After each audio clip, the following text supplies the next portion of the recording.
யூசுவலா summer பிரேக்ல college பசங்கலாம் கேம்புக்கு போறதுங்கிறது ரொம்ப காமனான ஒரு கல்ச்சர் வெஸ்ட்டை பொறுத்த வரைக்கும். அப்படிப்பட்ட அந்த கேம்பிங் கல்ச்சர்ல கேம்புக்கு போன பசங்கள போட்டு தள்ளுறதுக்கான சீரியல் கில்லர்ஸ் இருக்கிற மாதிரி இது வரைக்கும் ஏகப்பட்ட படங்கள் எடுத்து வந்திருக்காங்க. அதே வரிசையில வந்த ஒரு படம் தான் இதுவும். ஆனா இதுல ஒரு சின்ன ட்விஸ்ட்ங்கிறது இருக்கு. அந்த ட்விஸ்ட் என்னங்கிறத படம் போகும்போது தெரிஞ்சுக்கலாம். பிளஸ் இந்த படத்தோட பேர் டக்கர் அண்ட் டேல் வெர்சஸ் ஈவில்.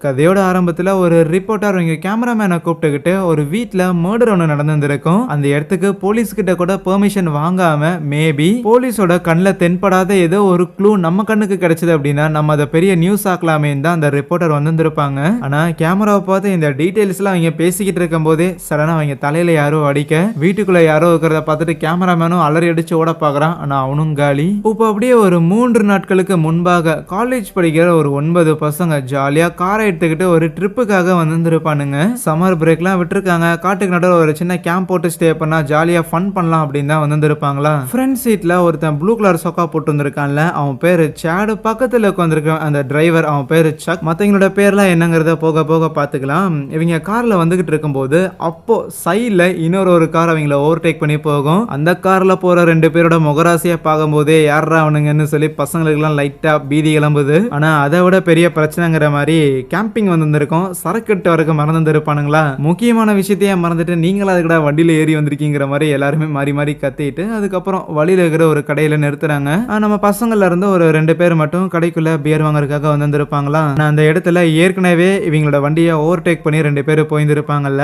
அதுல ஒருத்தர் அங்க நின்று பொருள் வாங்கிட்டு இருப்பாப்ல. அவர் பேரு டக்கர். டேல் அப்படின்னு ஒரு தாடிக்காரன ஒரு பொண்ணு பாப்பா. அந்த பொண்ணு பேரு க்ளோயின்னு வச்சுக்கலாம். அந்த க்ளோயிய பார்த்தனுமே இந்த தாடிக்காரன் இந்த டேலுக்கு கொஞ்சம் பிடிச்சு போயிடும். ஆனா அந்த பிள்ளைங்களுக்கு இவனை பார்த்தோன்னே லைட்டா பயம் வந்துடும். உடனே பியர்லாம் வாங்கிட்டு திருப்பி வண்டியில ஏறதுக்காக வர அவங்க திங்ஸ் எல்லாம் எடுத்து வச்சுக்கிட்டு இருக்கும்போது டேல் அந்த பிள்ளைங்களையே பார்த்துக்கிட்டு இருப்பானா. இப்படியே பார்த்துக்கிட்டு இருந்தா எப்படியே போய் பேச அப்படின்னு டக்கர் மோட்டிவேட் பண்ண, போப்பா அவங்க ஏதோ காலேஜ் பொண்ணுங்க மாதிரி இருக்கிறாங்க, நான் பிளம்பிங் வேலை பார்க்குற, டாய்லெட் கிளீன் பண்றவன், நான் போய் அவங்க கிட்ட என்ன பேசுறது, உன்னோட தாடிக்கு பின்னாடி இருக்கிற அழகு என்னங்கிறது அந்த பெண்களால புரிஞ்சுக்க முடியும், அதனால நீ நல்லா போய் சிரிச்ச முகமா ஜாலியா அவங்க கிட்ட பேசு, கண்டிப்பா அவங்க உனக்கு ரிப்ளை பண்ணுவாங்க அப்படின்னு டேல அந்த டக்கர் உசுப்பேத்தி அனுப்பிவிட சப்போர்ட்டுக்காக அந்த டேல் கையில் வச்சிருந்திருக்க ஒரு சிக்கல் மாதிரி ஒன்று இருக்கும், அதை எட்டு போயிருப்பானா. அப்புறம் என்ன பண்ணுங்களா, கேம்பிங்க்கு வந்திருக்கீங்க போல அப்படிங்கிற மாதிரி சிரிச்சுக்கிட்டு இருக்க உடனே சேடெல்லாம் பயந்து போயிட்டு எனக்கு கும்ஃபு கரத்தால தெரியும்டா கண்ணை நோடிரும் பாருன்னு காத்துலே கை காலை ஆட்டிக்கிட்டு இருக்க. உடனே பசங்களாரு சரி சரி கிளம்பலான்னு கார் எடுத்துட்டு அங்க இருந்து போயிடுவாங்க.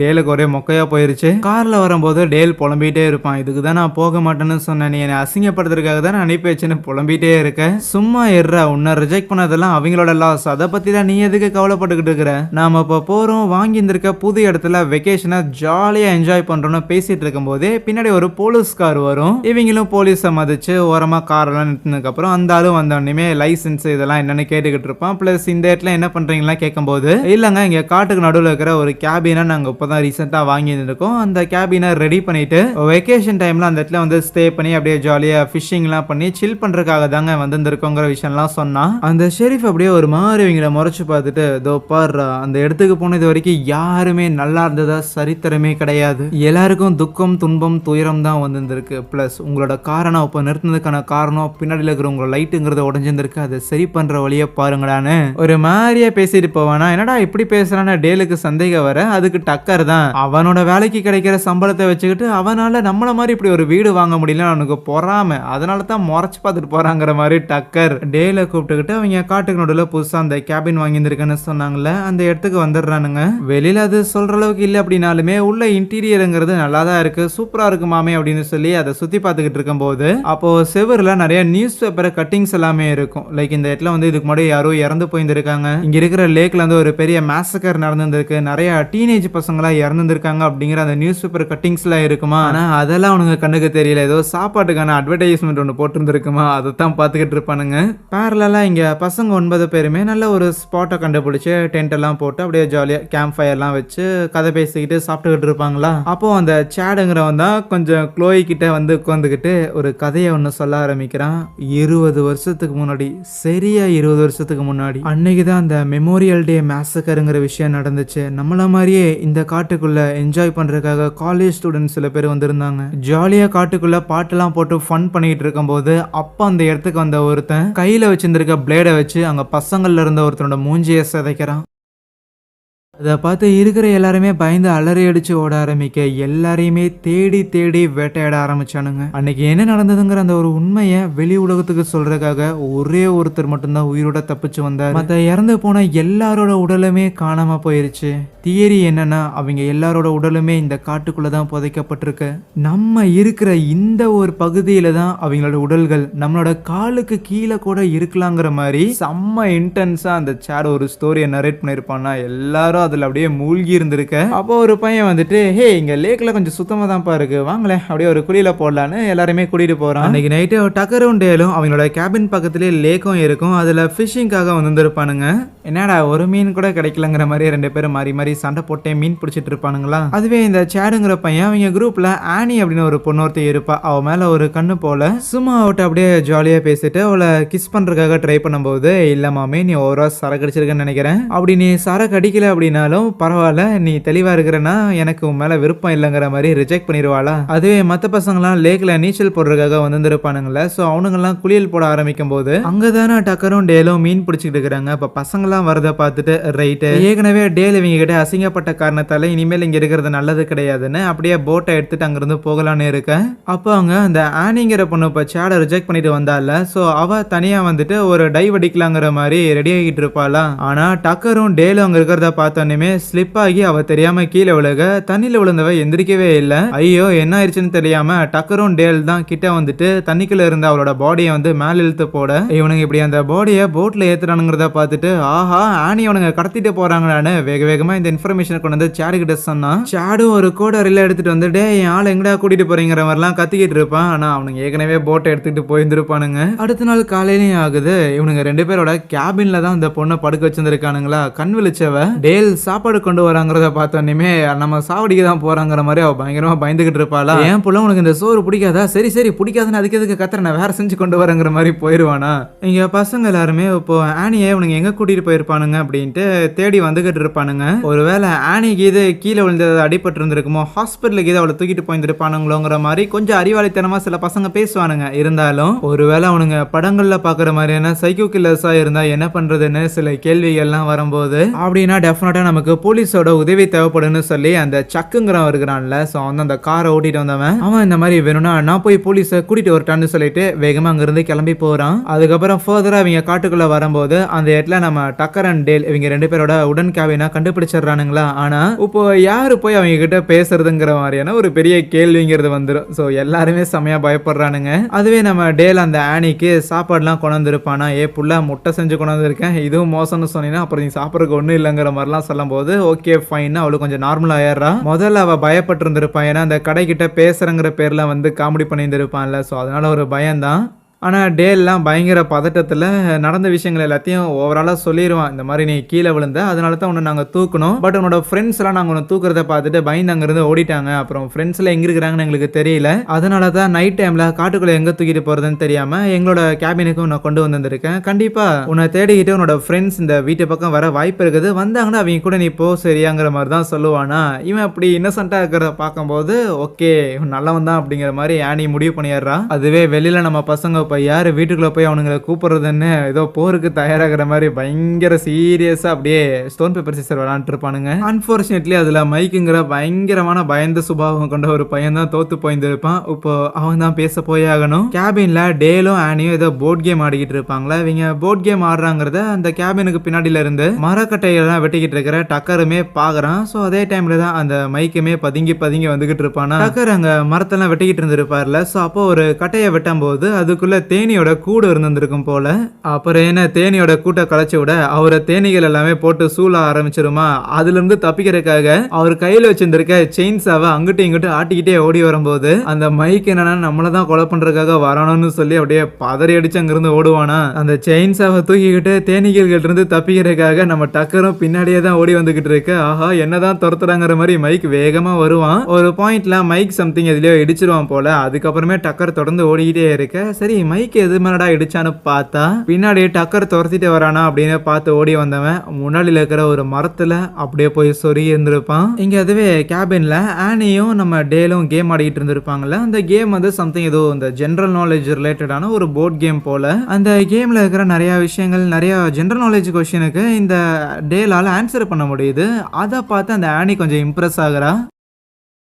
பரவாயில்லையே, பார்த்தா ஏதோ டம்மி பீஸ் மாதிரி தெரியற, ஆனா பயங்கரமான ஆளா இருக்கிறேங்கிற மாதிரி செமையா இம்ப்ரெஸ் ஆயிருவா. அப்போ கதவு நிக்கிட்டு டக்கர் உள்ள வருவானா. மூஞ்சி எல்லாமே இம்மா தண்டைக்கு வீங்கி இருந்திருக்கும், தேனீக்கெல்லாம் போட்டுருச்சு போல. உடனே டேல் தான் அவங்க கிட்ட போயிட்டு அவன் முகத்துல இருக்கிற அந்த தேனீக்களோட அந்த ஸ்ட்ரிங்ஸ் இருக்கும்ல, அதை எல்லாத்தையுமே உருவிக்கிட்டு இருப்பானா. டக்கரும் ஆனி கிட்ட, ஹே நான் தேனீக்கள் கிட்ட இருந்து ஓடி வரும்போது உன்னோட காலேஜ் ஃப்ரெண்ட்ஸ் எவனோ ஒருத்தன் ஓடி வந்திருந்தான். அந்த தேனி என்னதான் துரத்துச்சு, ஆனா அவனுக்கும் தேனினா பயமோ என்னமோ தெரியல, அவன் என்னோட வேகமா ஓடினாங்க விஷயம்லாம் சொல்லும்போது, ஓ அப்படியா என் ஃப்ரெண்ட்ஸ் எல்லாம் வந்திருக்காங்கன்னா நான் வெளில போய் பார்த்துட்டு வரட்டான ஆனி கேக்குள்ள. உடனே டேல் தான், இல்ல காட்டுக்குள்ள நீ தனியா போகணும்னு அவசியம் கிடையாது, நீ ரெஸ்ட் எடுத்துட்டு நான் போய் உங்க ஃப்ரெண்ட்ஸ் எல்லாம் கூட்டிட்டு வரேன், அப்புறம் நீ கிளம்பலான்னு சொல்லி டேலும் டக்கரும் மத்த பசங்களை கூட்டிட்டு வரக்காக வெளியில வருவானுங்க. அதுவே அந்த மத்த பசங்க அங்க மரக்கட்டியில குத்தி மைக்கு இறந்து போயிருப்பான்ல, கண்டிப்பா இது அவனுங்க 2 பேரும் பார்த்த வேலையா தான் இருக்கும்.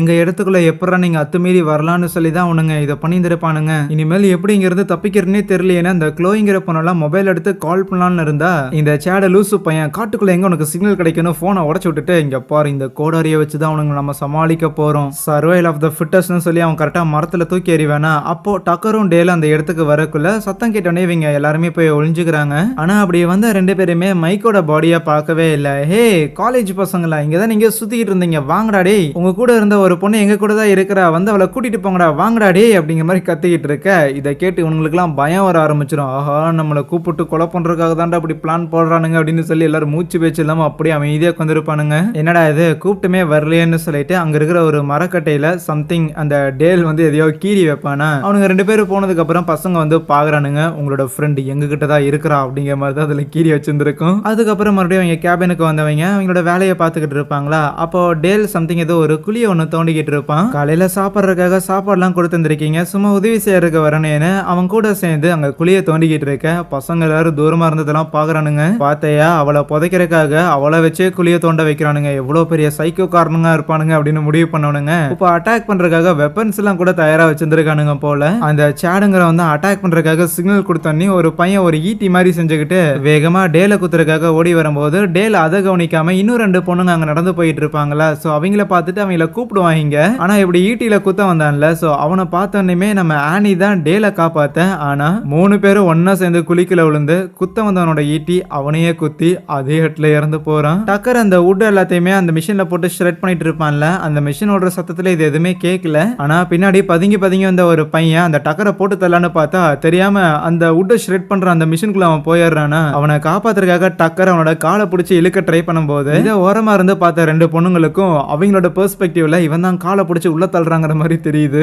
இந்த ஆனிங்கிற பொண்ணு மயங்கி இருப்பா. டேல் அவளை கேபின்குள்ள கூட்டிட்டு வரும்போது டக்கரும் பின்னாடியே வர 2 பேரும் மாறி மாறி என்ன நடந்துங்கிற விஷயத்தெல்லாம் ஷேர் பண்ணிக்கிறாங்க. ஒருவேளை நேற்று இந்த ஆனிங்கிற பொண்ணை நம்ம தூக்கிட்டு வந்தோம்ல, இவளுமே சூசைட் பண்றதுக்காக தான் ட்ரை பண்ணியிருப்பாளோ, ஏன்னா இப்ப இறந்து போன பசங்களுமே சூசைட் பண்ற மாதிரி தான் தெரியுது. ஒருவேளை இந்த ஸ்கூல் படிக்கிற லூசு பசங்க எல்லாம் வாழ்க்கை இதோட முடிச்சுக்கலாம் அப்படின்னு சொல்லி காட்டுக்குள்ள வந்து ஒன்னா மாஸ் சூசைட் பண்றானுங்க போல, நம்ம தான் தேவையில்லாம இவனுங்க கிட்ட மாட்டிக்கிட்டோம் அப்படிங்கிற மாதிரி டக்கர் பயங்கரமா பயப்படுவானா. சரி அப்படின்னா இந்த விஷயத்த போலீஸ் கிட்ட சொல்லலாமா அப்படின்னு யோசிச்சாலுமே இப்ப நடந்த விஷயத்த நம்மளாலே நம்ப முடியல, எப்படி போலீஸ் நம்மள நம்ப போறாங்க. கண்டிப்பா இப்ப நம்ம இருக்கிற கோலத்தை பார்த்தா நம்ம தான் ஏதோ குற்றவாளிங்கிற மாதிரி நம்மள அரெஸ்ட் பண்ணிட்டு போவாங்க. சோ அதனால இது வேலைக்காகாது, இந்த பாடிஸ் இந்த ரத்த கரை இது எல்லாத்தையுமே நம்ம தான் டிஸ்போஸ் பண்ணணும், அப்பதான் நம்மள காப்பாத்திக்க முடியும் அப்படின்னு ஒரு முடிவுக்கு வர. இப்போதைக்கு க்ளோயி அண்ட் நவோமி அப்படின்னு 2 பொண்ணு, அதுக்கப்புறம் ஜேசனுங்கிற அந்த பிளாக்கி, அதுக்கப்புறம் இந்த சேடுன்னு சொல்லி 4 பேர் இருக்கிறாங்களா. நம்ம ஃப்ரெண்ட்ஸ் எல்லாரையும் அவங்க கொலை பண்ணிட்டாங்க. சோ கண்டிப்பா இந்த விஷயத்த போய் நம்ம போலீஸ் கிட்ட இன்ஃபார்ம் பண்ணணும்னா அந்த சேடு லூசு மாதிரி பேசிக்கிட்டு இருப்பான். கமான் கைஸ், இந்த உலகத்துல இருக்கிற எத்தனை பேருக்கு தான் இப்படி ஒரு அற்புதமான ஒரு வாய்ப்புங்கிறது கிடைக்கும். இது நமக்கான ஒரு நேரம், வாழ்வா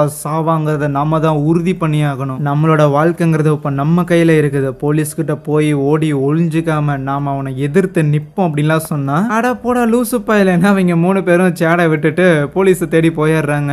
ஏற்கனவே அந்த சக்குங்கிறவன் போலீஸை கூப்பிட்டுக்கிட்டு தான் வந்துகிட்டு இருப்பான். ஸோ விஷயத்தெல்லாம் சொல்லிட்டு கரெக்டாக ஆட்டுக்குள்ள இருந்து வந்த இவங்க 3 பேருமே போலீஸ் வேன்ல மறைச்சிக்கிட்டு ஓகே இந்த மாதிரி உயிர் தப்பிச்சு வந்திருக்குன்னு சொல்லி எல்லாரும் வேன்ல ஏறிக்கிறாங்களா. இவங்க இப்படி வேன்ல ஏறது எல்லாத்தையுமே சேடும் பார்க்க தான் செய்யறான். இருந்தாலும் சேடு சுத்தமா திருந்தல. போலீஸுக்கு போற பசங்களை தான் முட்டாள்னு நினைக்கிறான். இங்க டேலும் கட்டரும் பாடிஸை மறைச்சாகணும்னு அந்த மிஷினுக்குள்ள இருக்கிற பாடியை அப்படியே பாதி இருக்கும் அதை மட்டும் தரன்னு இழுத்துட்டு வருவானுங்களா. அப்போ கரெக்டா ஆப்போசிட்ல போலீஸ் வருவாங்க. அவ்வளவுதான், போலீஸை பார்த்தோன்னே 2 பேருக்கும் பயங்கரமா பயம் வர ஆரம்பிச்சிருது. இருந்தாலும் சரி அதான் போலீஸே வந்துட்டாங்களா, உண்மை எல்லாத்தையும் சொல்லிடலான்னு. தெய்வமே நீங்க ஏற்கனவே எங்களை பார்த்துருக்கீங்களா, நாங்க அப்ப என்ன சொன்னோம், இந்த மாதிரி இந்த இடத்துக்கு வந்து இந்த இடத்த ரெடி பண்ணிட்டு இங்க ஜாலியா சில் பண்ண போறோம்னு சொன்னோமா, அதையே தான் நாங்களும் பண்ணிட்டு இருந்தோம். யாரையும் எந்த விதத்துலையும் டிஸ்டர்ப் பண்ணாமல் நாங்கள் பாட்டுக்கு எங்களோட வேலையை தான் பார்த்துக்கிட்டு இருந்தோம். ஆனால் திடீர்னு பசங்கள்லாம் உள்ளே வந்துட்டு உளுந்து சாக ஆரம்பிச்சிட்டானுங்க. இதோ எங்கள் கையில் ஒரு பாடி இருக்குது, அப்புறம் அங்கே காட்டுக்குள்ளே ஒருத்தன் செத்து கிடக்குறான், அங்கே குழிக்குள்ள ஒருத்தன் செத்து கிடக்குறான் அப்படின்லாம் சொன்னான். பசங்க தானே இந்த போலீஸ்காரனை கூட்டிகிட்டு வந்தாங்க. ஸோ பசங்க சொன்னதுங்கிறது உண்மைங்கிற மாதிரி ஆயிடுச்சு. ஆனால் நீங்கள் சொல்கிறதுல ஒரு கதைன்னு சொல்லி இதை நான் நம்புவேன்னு நீங்கள் எதிர்பார்க்குறீங்க பார்த்தீங்களா. என்னடா என்னை பார்த்தா உனக்கு முட்டாள் மாதிரி தெரியுதாடான்னு கேட்டா, இல்லை முட்டாள்லாம் இல்லை, எப்படி சொல்கிறது, ஒரு ஓப்பன் மைண்டட் பர்சன் அப்படி வச்சுக்கலாமா. வேணும்னா நீங்க எங்களை நம்பணும்னு அவசியம் இல்ல. எங்களோட கேபின்குள்ள நாங்க ஒரு பொண்ணை வச்சிருந்திருக்கோம். அவ மயக்கத்துல இருக்கிறா, எங்க பெட்ரூம்ல தான் இருக்கிறா. வேணும்னா வந்து பாக்குறீங்களா அப்படின்னு கூப்பிடும் போது, என்னது பெட்ரூம்ல பொண்ணை வச்சிருந்திருக்கீங்களா, நல்லது இல்லையே, இரு வாரன்னு அவங்களோட கேபின்குள்ள போக பார்க்கும்போது கார்ல உட்காந்துருக்க பசங்களுக்கு எல்லாம் பதற ஆரம்பிச்சிருது. என்ன போலீஸ்காரன் அவங்க கேபின்குள்ள போறான், அந்த கில்லர்ஸோட கையில ஹேண்ட் கஃப் கூட போடாம போறானே அப்படிங்கிற மாதிரி செமையா பதறிக்கிட்டு இருந்தா. இவனுங்களை உள்ள கூட்டிட்டு போய் ஆனியை காட்டும் போது ஆனி மயக்கத்துல தான் இருக்கிறா. ஸோ மயக்கத்துல தான் இருக்கிறாங்கிறத கன்ஃபார்ம் பண்ணிட்டு, சரி இந்த இடத்துக்கு இந்த பொண்ணு எதுக்கு வந்தா அப்படிங்கிற மாதிரி கேள்வி கேட்டுட்டு அங்க இருக்கிற ஒரு தூண்ல கை வச்சா, அந்த தூணுங்கிறது சாய அங்க ஏதோ ஆணி அடிச்ச மாதிரி ஒரு கட்டை ஒன்று இருந்திருக்கும் போல. அது வேகமா வந்து அவரோட மண்டையிலே இறங்கிருது. இவனுங்க தான் எனக்கு ட்ராப் செட் பண்ணியிருக்கானுங்க போலன்னு சரியான பயத்துல உயிரை கையில புடிச்சுக்கிட்டு வந்து வாக்கி டாக்கில ஸ்டேஷனுக்கு இன்ஃபார்ம் பண்ணலான்னு போறக்குள்ளே அவ்வளவுதான் கீழே விழுந்து இறந்துடுறான். கார்ல இருக்கிற பசங்களா பயங்கரமா பயந்துகிட்டு இருப்பாங்களா. அந்த சேடு இருக்கிறான்ல, அவன் ஓரமா ஒளிஞ்சு இதெல்லாம் பாத்துக்கிட்டு இருக்க. சரியான ஒரு நேரத்துக்காக வெயிட் பண்ணிக்கிட்டு இருக்கிறான் போல. ஈவன் நம்ம டேலுக்கும் டக்கருக்குமே என்ன பண்றதுன்னு தெரியல. அப்போ அந்த சக்குங்கிற பையன் ஆபீசரோட கன்னை எடுத்து டேலையும் டக்கரையும் டார்கெட் பண்ணி ஃபயர் பண்ணான்னு பார்ப்பான். ஆனா ஃபயர் ஆகாது. உடனே நம்ம டேல் தான் அதுல சேஃப்டி பின் இருக்குண்டா, அதை எடுத்துட்டு ஷூட் பண்ணாதான் ஃபயர் ஆகும்னு சொல்லக்குள்ள சரின்ட்டு அவனும் எப்படி எடுக்கிறதுன்னு தெரியாம அப்படி எடுத்து ஃபயர் பண்ணுவான். அவன் மேலேயே ஷூட் பண்ணி அவனும் சாக. உடனே சேடு தான் ஹீரோ என்ட்ரியை கொடுத்து அந்த சக்கோட கையில இருக்கிற கன்னை எடுத்து அவங்கள ஃபயர் பண்ண ஆரம்பிக்கிறான். ஆனா ஜஸ்ட் மிஸ்ல அவங்க வீட்டுக்குள்ள வந்துடுறாங்களா. அந்த பொம்பளை மட்டும் நம்ம தூக்கிட்டு வரலாம், அந்த சைக்கோ கேங் கிட்ட மாட்டிருக்கணுங்கிற அவசியமே கிடையாதுங்கிற மாதிரி 2 பேரும் புலம்பிக்கிட்டு இருக்க. அப்பதான் டேலுக்கு அவங்க வளர்த்திட்டு இருந்த நாயை உள்ள காணோம்னு சொல்லி அப்படியே வெளியில எட்டி பார்த்தா சேடு தான் அதை பிடிச்சு வச்சிருந்திருப்பான். இந்த பசங்க தன்னை கொலை பண்ண பாக்குறானுங்க அப்படிங்கறது கூட பெருசா எடுத்துக்கலாம். ஆனா நாய்க்கு ஏதாவது பண்ணிடுவானுங்களோன்னு பயந்து போயிட்டு டக்கர் அவங்க வச்சிருந்திருக்க ஒரு நெயில் கண்ணை கொண்டு வந்து டேல் கிட்ட கொடுப்பான். ஸோ அந்த ஆணி அடிக்கிற மாதிரியான ஒரு கன் அது. இதை வச்சு அவங்கள டிஸ்ட்ராக்ட் பண்ணும்போது சைட்ல புந்து அந்த நாயை காப்பாத்துறதான் பிளான். முதல்ல டேல் தான் அந்த கேபின்குள்ள இருந்துகிட்டே பசங்களை நோக்கி இந்த நெயில் கண்ணை வச்சு ஃபயர் பண்ணி அவங்கள கொல்லணுங்கிற இன்டென்ஷன் கிடையாது, அவங்களோட கவனத்தை திசை திருப்புற வகையில ஷூட் பண்ணிட்டு இருப்பானா. இந்த கேப்ல எப்படியோ டக்கர் பதுங்கி வந்துட்டு அவனோட நாயோட கழுத்துல இருக்கிற லேஸ் எல்லாம் அவிழ்த்து விட்டுறான். அந்த நாய் ஓடிடுது. ஆனா அவன் ஓடாம அதே இடத்துல கொஞ்சம் ரிலாக்ஸ் ஆக சேட அப்படியே அவனை முறைச்சு பார்ப்பானா. உடு ஜூட்னு டக்கர் வேகமா அங்கிருந்து எஸ்கேப் ஆகுறான். உயிரை கையில பிடிச்சிட்டு டக்கர் அங்கிருந்து ஓடி வந்தவன் சேர்ல எல்லாம் உருண்டு பரண்டு அப்படியே புழுதி எல்லாம் தன் மேல போட்டுக்கிட்டு அங்க இருக்கிற ஒரு மரத்தோட மரமா படுத்திருந்தா. மாமே நல்லாகிறியான்னு சைட்ல வந்த சேட அவன் வாயிலே ஒண்ணு வைக்கிறான். அவ்வளவுதான் மயக்கமானவன் கொஞ்ச நேரம் கழிச்சு கண் விழிக்கும் போது உலகமே தலைகீழா தெரியுது. குழந்தைங்களா உங்களுக்கு இப்ப என்னதான் பிரச்சனை அப்படின்னு கேட்டா சேடை கிட்ட வந்துட்டு, உன்ன மாதிரி ஒரு கெட்டவங்கிட்ட இவ்வளவு க்ளோஸா இருந்து நான் பேசினதே இல்லை தெரியுமா. உங்களுக்கு சாகணுங்கிற விருப்பம் இருந்ததுன்னா ஆள் இல்லாத இடத்துல போய் சாக வேண்டியதாண்டா, ஏன்டா எங்களே இதுக்குள்ள இழுக்கிறீங்கன்னு கேட்டதுக்கு, இனிமேல் உங்ககிட்ட பேசிக்கிட்டு இருந்த வேலைக்காகாது, உன்னை வச்சு உங்களோட நண்பனையும் நான் வர வைக்கிறேன்டான்னு அவனோட கை விரலை வெட்டி எடுக்கிறான். இங்க டேலும் ஆனியும் கேபின்ல இருக்கிறாங்கல்ல. கொஞ்ச நேரம் கழிச்சு ஆனி கண் விழிக்கும் போது டேவோட உடம்புல ரத்த கரைகளா இருக்கிறத பார்த்துட்டு என்னாச்சுடா அப்படின்னு கேட்டா அவன் பயங்கரமா முதல்ல அழுக ஆரம்பிப்பான். என்னால முடியல அப்படின்னு சொல்லி அழுததுக்கு அப்புறம் தான் இந்த மாதிரி உன்னோட ஃப்ரெண்ட்ஸ் இருக்கிறாங்கல்ல, அவங்க எல்லாரும் என் ஃப்ரெண்டையும் என்னோட நாயையும் வந்து என்கிட்ட இருந்து பிரிச்சுட்டாங்க அப்படின்னு அழுது புலம்புனா. ஆனிக்கு ஒண்ணுமே புரியல.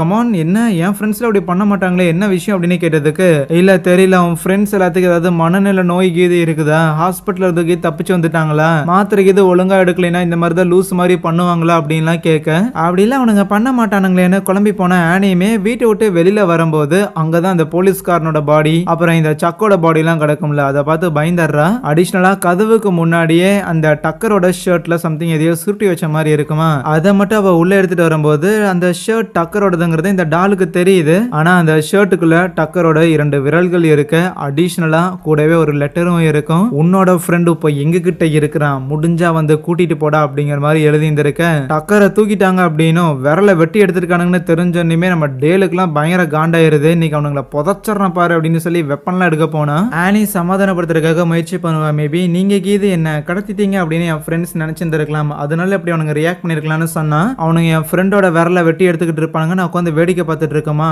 உனக்கு வேணா அவங்க ஃப்ரெண்ட்ஸா இருந்திருக்கலாம், ஆனா எனக்கு என் டக்கர் தான் ஃப்ரெண்டுன்னு ஒரு பெரிய கத்தி எடுத்துட்டு காட்டுக்குள்ள தேடி போறான். அப்படி தேடி போனவன் அந்த மைக்குங்கிற பையன் கட்டையில குத்தி இறந்து போயிருந்திருப்பான்ல, அவன் பாடியை பார்த்து இவனே ஜர்க் ஆயிட்டு டக்கர் சொன்ன மாதிரி அவனுங்க லூசு பசங்களா தான் இருப்பானுங்க, எப்படியாவது டக்கரை காப்பாத்தி ஆகணும்னு டக்கர் எப்படியும் அவன் கண்டுபிடிச்சிடுறான். கிட்ட வரும்போது டே கிட்ட வராதடா, இது ஒரு ட்ராப்புடா அப்படின்னு டக்கர் சொல்லிட்டே இருந்தாலும் முட்டா பையன் முன்னாடி வந்து அங்க இருக்கிற ட்ராப்ல காலை வச்சிருவான். கரெக்டா ஒரு ஈட்டி அவனை குத்திந்திருக்கணும், அவன் கவட்டை கடியில பூந்து வந்திருக்கும். மணி தப்பிச்சதுடான்னு 2 பேரும் ஜோக் பண்ணிட்டு அதுக்கப்புறம் அந்த டக்கரையுமே ரிலீஸ் பண்ணி விடுறான். இப்படி ஒரு வெக்கேஷனை என் வாழ்நாள்லயே நான் போனது இல்லைங்கிற மாதிரி ஒரு ஃபீல் அவனுக்கு. அதுவே சாடும் நவோமியும் ஆனியை காப்பாத்துறதுக்காக வந்திருப்பாங்களா, அங்க ரூம்ல யாரும் இல்லைங்கிறத பார்த்துட்டு சரி சரி இங்கிருந்து கிளம்பலாம், சட்டுப்புட்டுன்னு கிளம்பலாம், அதுக்கு முன்னாடி இந்த இடத்த எரிச்சு விடணும்னு சாட் தான் பெட்ரோல்ல எடுத்துட்டு அங்கிட்டு இங்கிட்டு இறச்சிக்கிட்டு இருந்தா. அட லூசு பையில என்னடா பண்ற, கொஞ்சம் பொறுமையா இருடா, நான் சொல்றதை கேளுறாங்கிற மாதிரி ஆனி கத்திக்கிட்டு இருப்பாளா. சாடுக்கும் நவோமிக்கும் ஒண்ணுமே புரியாது. என்னடி நீ அவனுக்கு சப்போர்ட் பண்ற அப்படிங்கிற மாதிரி ஆச்சரியப்பட, இங்க பாரு நான் யாருக்கும் சப்போர்ட் பண்ணணும்லாம் பேசல, ஆனா நீ ஏதோ ஒரு பெரிய மிஸ் அண்டர்ஸ்டாண்டிங்ல இருக்கிறீங்கன்னு மட்டும் தெரியுது, அவனுங்க 2 பேரும் உண்மையாலுமே நல்லவனுங்க தான் அப்படின்னு சொல்லும் போது அதுக்கு அந்த நவோமி, எனக்கு தெரியும் நான் சோசியாலஜி கிளாஸ்ல படிச்சிருந்திருக்கேன், ஒருத்தன் வந்து தன்னை கடத்திட்டு போயிட்டான் அப்படின்னா அந்த கடத்தல்காரன் மேலே அவங்களுக்கு காதல் வருமாமா, கண்டிப்பா இது ஸ்டாக்ஹோம் சிண்ட்ரோமா தான் இருக்குன்னு சொன்னா உடனே சாடுக்கு ஈகோ ட்ரிகர் ஆயிடுச்சு. ஏன்னா அவன் ஏற்கனவே ஆனி கிட்ட ப்ரொபோஸ் பண்ணி மொக்க வாங்கி இருந்திருப்பான்ல, அதனால என்னடி என்னோட ஃப்ரெண்ட்ஸ் எல்லாரையும் கொலை பண்ணவனா நீ காதலிச்சிட்டு இருக்கிறியாடி, உனக்காக தாண்டி நாங்க இவ்வளவு பண்ணோங்கிற மாதிரி அவ மேல கோவப்பட கரெக்டா டேலும் டக்கரும் உள்ள வராங்க. சாடுக்கும் டேலுக்கும் சண்டை வர மாதிரி தெரியும் போது நம்ம ஆனி தான் இருங்கப்பா, நான் தான் சொல்றேன்ல இது எல்லாமே வந்து மிஸ் அண்டர்ஸ்டாண்டிங் தான், நம்ம பொறுமையா உட்காந்து பேசினா புரிய வரும் சரியானு சாட ஒரு பக்கமும் டேல ஒரு பக்கம் உட்கார வச்சுட்டு 2 பேருக்கும் காஃபி ஊத்தி கொடுத்துக்கிட்டு இருப்பாளா. சோ இப்போதைக்கு 2 பேரும் அவங்களோட பக்கங்கள்ல இருக்கிற கதைகளை சொன்னா தான் 2 பேரால மாறி மாறி என்ன நடந்துங்கிற ஆக்சுவலான விஷயத்த புரிஞ்சுக்க முடியும்னு சொல்லி தான் அவ இந்த பேச்சுவார்த்தையை வந்து ஏற்பாடு பண்ணியிருந்திருக்கா. இவ இந்த ஆனி எதுக்கு இதெல்லாம் பண்றா அப்படின்னா அவ கொஞ்சம் ஆர்வ கோளாறுன்னு வச்சுக்கோங்களேன், ஏதோ சைக்காலஜி ஸ்டூடெண்ட் ஆமா. ஸோ அதனால மக்களுக்கு நடுவில் வர பஞ்சாயத்துங்கிறதே அவங்களுக்கு லேக் ஆஃப் கம்யூனிகேஷன் இருக்கிற காரணத்தால தான் அவங்க ஒருத்தர் புரிஞ்சுக்கிட்டாங்க அப்படின்னா சண்டை வராதுங்கிற மாதிரி அவ நம்புவா. அப்போ சேட நேத்துல இருந்து என்ன நடந்துச்சுங்கிற விஷயத்த சொல்லாம ஒரு 20 வருஷத்துக்கு முன்னாடி நடந்த ஒரு கதையை சொல்றான். ஆரம்பத்துல வரும்போதே பசங்களை பயமுறுத்துறதுக்காக இந்த இடத்துல ஒரு மேசக்கர் நடந்துச்சுன்னு சொல்லியிருந்திருப்பான்ல, அந்த மேசக்கர்ல அவனோட அம்மாவும் அப்பாவும் இருந்திருப்பாங்க. அந்த டைம்ல இந்த சாடோட அம்மா வந்து பிரெக்னண்டா இருந்திருப்பாங்க. இந்த விஷயம் சாடோட அப்பாவுக்கு தெரியாம இருந்திருக்கும்.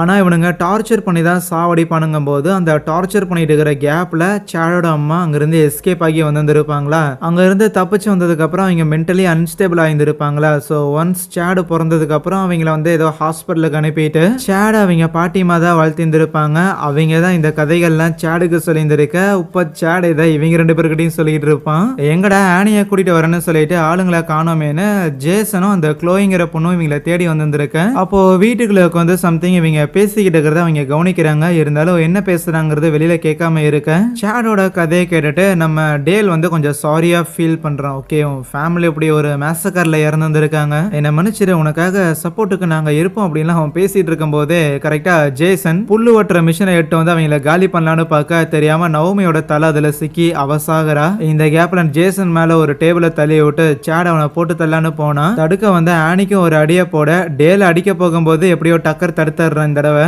சேட் அவங்களை அடிக்கிறதுக்காக அங்க இருக்கிற ஒரு இந்த எண்ணெயெல்லாம் ஊத்துற ஒரு விளக்கு மாதிரி இருக்கும், அவங்க மேல தூக்கி எறிஞ்சா அது நேரா இந்த ஜேசன் மேல போய் பட்டு அப்படியே அவனோட பேண்ட் எரிய ஆரம்பிக்குமா. அந்த க்ளோயிங்கிற லூசு புள்ள கையில வச்சிருந்திருக்க ஆல்கஹாலை அணைக்கிறங்கிற பேர்ல அவன் மேல ஊத்தி விட எச்சா கொழுந்து விட்டுட்டு அவன் மேல ஃபுல்லா எரிய ஆரம்பிக்குது. அந்த நெருப்புங்கிறது அந்த கேபின் முழுக்க பரவ ஆரம்பிக்க இவனுங்க வேற ஏகப்பட்ட டீசல் எல்லாம் வேற வாங்கி வச்சிருந்திருப்பானுங்க போல, அதுல நெருப்பு பிடிக்கிற மாதிரி தெரியுது. ஆத்தரியாத்தி நாங்க இல்லைன்னு டக்கரும் டேலும் வெளியில எஸ்கேப் ஆனா சேடும் வெளியில வர பார்க்கும் போது மூஞ்சில அப்படி அடி வாங்கி அந்த நவமி பொண்ணு உயிரோட தான் இருப்பா போல. சோ அதனால சேடை பிடிச்சி உள்ளேயே வச்சிருந்திருக்க. டேல் டக்கர் அப்புறம் அந்த ஆனின்னு சொல்லி 3 பேர் மட்டும் உயிர் தப்பிச்சிருந்திருப்பாங்க. எப்படியோ எல்லாம் முடிஞ்சிருச்சுன்னு கொஞ்சம் ரிலாக்ஸ் ஆகும் போது அந்த சேடை இன்னும் சாகல. ஒரு பக்கம் அப்படியே தீயால எரிஞ்சு போயுமே இவங்களை கோடர் எடுத்து சேஸ் பண்ண ஐயோ யாராவது இந்த சைக்கோ கிட்ட இருந்து எங்களை காப்பாத்துங்கிறான 3 பேர் ஒரு ட்ரக் எடுத்துக்கிட்டு வேகமா அங்க இருந்து இருந்து வருவாங்களா, டேல் தான் ஓட்டிக்கிட்டு இருப்பான். அவ்வளவுதான் சூப்பர், அவங்ககிட்ட இருந்து தப்பிச்சாச்சு அப்படின்னு முன்னாடி பார்க்காம வர நேரா கொண்டு போய் ஒரு மரத்துல சொருகிறான். அப்படியே கொஞ்ச நேரம் போகுது. அதுக்கப்புறம் தான் காட்டுக்குள்ள இருந்த அந்த நாய் நம்ம டேல வந்து நக்கி நக்கி அவனை மயக்கத்திலிருந்து எழுப்ப பக்கத்துல உட்காந்துக்கிட்டு இருந்த நம்ம ஆனி புள்ளைய காணோம். அதுவே டக்கர் வெளியில உட்காந்து இருப்பானா, என்னடான்னு போய் அவன்கிட்ட கேட்கும் போது தான் தெரியுது அந்த சேட ஆனியா இங்க இருந்து தூக்கிட்டு போயிட்டான் அப்படின்னு சொல்லும் போது, சரி அவ போனா போயிட்டு போறா, ஏன்னா அவளை கூட்டிட்டு வந்ததானே இவ்வளவு பிரச்சனையாச்சு, இனிமேல் நம்ம 2 பேராவது இங்க இருந்து தப்பிச்சு போகலாம் அப்படின்னு சொன்னதுக்கு டக்கர் இந்த தடவை இல்ல வேணாம், எனக்கு என்னமோ அந்த ஆனிங்கிற பொண்ணை நீ கண்டிப்பா அந்த சைக்கோ சேடுகிட்ட இருந்து காப்பாத்தி ஆகணும். கமோன் டேல், கண்டிப்பா உன்னால அவனை காப்பாத்த முடியும். நீ நினைக்கிறதோடவுமே நீ ரொம்ப புத்திசாலியான ஒருத்தன், உனக்கு தான் உன்னோட அருமை தெரியல, ஆனா நீ எந்த அளவுக்கு சூப்பர்பான ஒரு ஆளுங்கிற விஷயத்த அந்த ஆனி கண்டுபிடிச்சிருந்திருக்கா, அந்த ஆனி ஃபீல் பண்ணியிருந்திருக்கா, அதனால தான் அவ உன் கூட இருக்கிறதுக்கு அவ விருப்பம் தெரிவிச்சிருந்திருக்கா. அவ உன்னை ஏத்துக்கிட்ட ஒருத்தியை நீ எப்படி விட்டு போவ, அவ உன்னோட வாழ்க்கடாங்கிற மாதிரிலாம் மோட்டிவேட் பண்ணி விட்டுருவானா.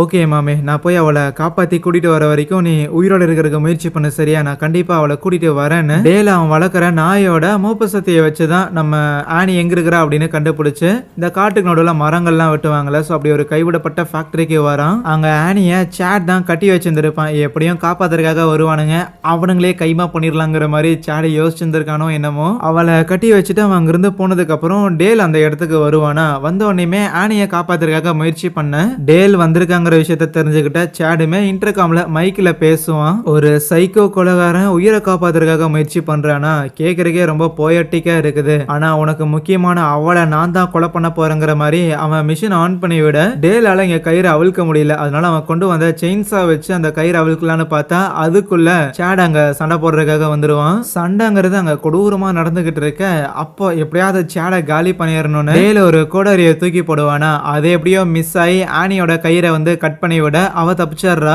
டேலுமே அந்த செயின்ஸாவை வச்சு அந்த சேடை கீழே தள்ளி விட்டுட்டு அந்த செயின்ஸாவையும் அவன் மேல தூக்கி போட்டுட்டு அவன்கிட்ட இருந்து தப்பிச்சு ஓடி ஒளியறதுக்காக 2 பேரும் அங்க மாடிக்கு வருவாங்க. அப்படி மாடிக்கு வரும்போது இந்த டீ தூள் டப்பா மாதிரி சம்திங் ஏதோ ஒண்ணு இருக்கும், அதை டேல் கவனிக்கிறானா. அதுவே ஆனியோட கைக்கு ஒரு நியூஸ் பேப்பர் ஒண்ணு கிடைக்கும். அதை எடுத்து படிச்சு பார்க்கும்போது தான் ஒரு ஷாக்கிங்கான விஷயமே ரிவீல் ஆகுது. என்னடான்னு பார்த்தா இந்த சேட் ஒரு கதை சொல்லியிருப்பான்ல, தன்னோட பேரண்ட்ஸ் வந்து இப்படி ஒரு சீரியல் கில்லரால கொலை பண்ணப்பட்டு இறந்து போயிட்டாங்க அப்படின்னு. அவன் சொன்ன கதை என்னமோ உண்மைதான். அவங்க அம்மா மட்டும் அந்த கில்லர்ஸ் கிட்ட இருந்து தப்பிச்சு வந்திருப்பாங்க. அவங்க அம்மா தான் தப்பிச்ச ஒரே ஒரு விக்டிம். ஆனா அந்த விக்டிமை தப்பிச்சு வரதுக்கு முன்னாடி அந்த சீரியல் கில்லர் ரேப் பண்ணியிருந்திருக்கான். அவங்க தப்பிச்சு வந்து போலீஸ்ல கம்ப்ளைண்ட்லாம் ஃபைல் பண்ணதுக்கு அப்புறம் அந்த கில்லரையும் அவங்க பிடிச்சிருந்திருக்காங்க. அந்த கில்லரோட போட்டோவை பார்த்தா அது சேடு மாதிரியே இருக்கு. ஸோ சேடோட அம்மா தப்பிச்சு வந்தது என்னமோ உண்மைதான். ஆனா சேடோட அம்மா இம்ப்ரெக்னன்ட் ஆனதுங்கிறது அந்த கில்லர் மூலமா. அதனாலதான் இவனுக்குள்ள இந்த கொலகார புத்தி இருக்கு அப்படின்னு இவங்க 2 பேரும் ஷாக் ஆக கரெக்டா சேடு இவங்களை போட்டு சொல்றதுக்காக வந்துருவானா. உடனே டேல் அந்த நியூஸ் பேப்பரை காமிச்சிட்டு கமான் நீ சொன்ன கதையில பாதி தாண்டா உண்மை, நாங்க ஒன்னும் கொலகாரம் கிடையாதானா, நீ தான் ஒரு கொலகாரனோட பையன் அப்படிங்கிற மாதிரி அதை காட்டக்குள்ள சேடால அதை படிச்சு பார்த்தது சுத்தமா நம்பவே முடியாது. சீரியஸ்லி அப்படின்னா இவ்வளவு நாளா என்னோட பாட்டியமா என்கிட்ட பொய் சொல்லி என்ன வளர்த்திருக்காங்களா அப்படிங்கிற மாதிரி ஷாக் ஆகக்குள்ள இனி எது எப்படி இருந்தா என்ன அவங்களை கொல்லாம விட மாட்டேன்னு அட்டாக் பண்ண வரும்போது டேல் அங்க இருக்கிற காஃபி பொடியை தூக்கி அவன் மூஞ்சில எரிய, ஆல்ரெடி மூஞ்சில தீ காயங்கள் இருந்தங்காட்டி காஃபி பொடி பட்டோன்னே மூஞ்சிலாம் பயங்கரமா எரிய ஆரம்பிச்சிருந்திருக்கும். அப்படி இப்படி நகுந்து வந்தவன் செவுத்த பொத்துக்கிட்டு மேல இருந்து கீழே விழுந்து இறந்து போகிறான். கட் பண்ணா அதுக்கப்புறம் போலீஸ் ரிப்போர்ட்டர்ஸ் எல்லாம் வந்திருப்பாங்களா. அப்பதான் ஒரு ரிப்போர்ட்டர் இங்க என்ன நடந்துங்கிற விஷயத்தெல்லாம் டிவில சொல்லிக்கிட்டு இருக்க. ஹாஸ்பிட்டல்ல இருக்கிற நம்ம டக்கருமே இது எல்லாத்தையும் பாத்துக்கிட்டு இருப்பானா. டக்கரை மீட் பண்றதுக்காக டேலும் வந்திருப்பான். அப்போ டக்கரோட விரல் 2ஐயும் வெட்டி எடுத்துருப்பாங்கல்ல, நல்ல வேலை அதை திருப்பி கொண்டு வந்து ஒட்ட வச்சுட்டாங்க போல. இருந்தாலும் ஏன் ஒரே ஒரு விரல்ல மட்டும் நெயில் பாலிஷ் இருக்குங்கிற மாதிரி டவுட் படுவான். ஸோ ஏதோ ஒரு பொண்ணோட கொண்டு வச்சுட்டாங்க போல. ஸோ இந்த நிலைமையில இருந்தாலுமே டக்கர் மறுபடியும் டேலுக்கு அட்வைஸ் போடுவான். கமான், அந்த பொண்ணு உன்னோடது, சான்ஸை விட்டுறாத மாமே, புடிச்சுக்கோ அப்படின்ட்டு. சரின்னு டக்கரோட பேச்சை கேட்ட டேலுமே ஆனியா பவுலிங்காக கூட்டிட்டு போயிருந்திருப்பானா. ஸோ அந்த இடத்துல அவங்களோட காதல் மலர ஆரம்பிக்க இப்போ மறுபடியும் ஒரு சில நிமிடங்களுக்கு முன்பாக அந்த போலீஸ் ரிப்போர்ட்டர்ஸ் எல்லாம் வந்திருப்பாங்கல்ல. அப்போ ஒரு ரிப்போர்ட்டர் இந்த கிரைமை கவர் பண்றதுக்காக வந்திருப்பாங்கல்ல. ஸோ அதுக்கப்புறம் போலீஸ் எல்லாம் இல்லாத நேரத்துல படத்தோட ஆரம்பத்துல காமிச்ச அந்த ஒரு சீன், கிரைம் சீன்ல போலீஸ் பார்க்காத ஏதோ ஒரு எவிடன்ஸ் கிடைக்குதா இல்லையா அப்படின்னு சொல்லி அவ உள்ள தேடி போயிருந்திருப்பாளா. அப்படி போய் தேடினவளை யாரோ அடிச்சிருந்திருப்பாங்க. அந்த கேமராமேனையும் போட்டு தள்ளியிருந்திருப்பாங்க. அது பாதி மூஞ்சி வெந்து போன நம்ம சேட் தான் அப்படின்னு காமிச்சு அங்கே இந்த ஒரு படத்தையும் முடிக்கிறாங்க. எனிவேஸ் கைஸ், கண்டிப்பா இந்த படம் பிடிச்சிருந்திருக்கும்னு நினைக்கிறேன். பிடிச்சிருந்துச்சுன்னா மறக்காம இந்த வீடியோக்கு ஒரு லைக் போட்டுருங்க. பிளஸ் இந்த படம் வந்து ஒரு பேரடி தான். இந்த மாதிரி நிறைய ஸ்லாஷர் படங்கள்லாம் வரும்ல, அதை கலாய்க்கிற மாதிரி எடுத்த ஒரு படம். ஆனா கண்டிப்பா இன்ட்ரெஸ்டிங்கா இருந்திருக்கும் நான் நம்புறேன். இதே மாதிரியான நிறைய வித்தியாசமான படங்களை தொடர்ந்து பார்க்கறதுக்காக மறக்காம சேனலையுமே சப்ஸ்கிரைப் பண்ணி வச்சுக்கோங்க. So yeah, thank you.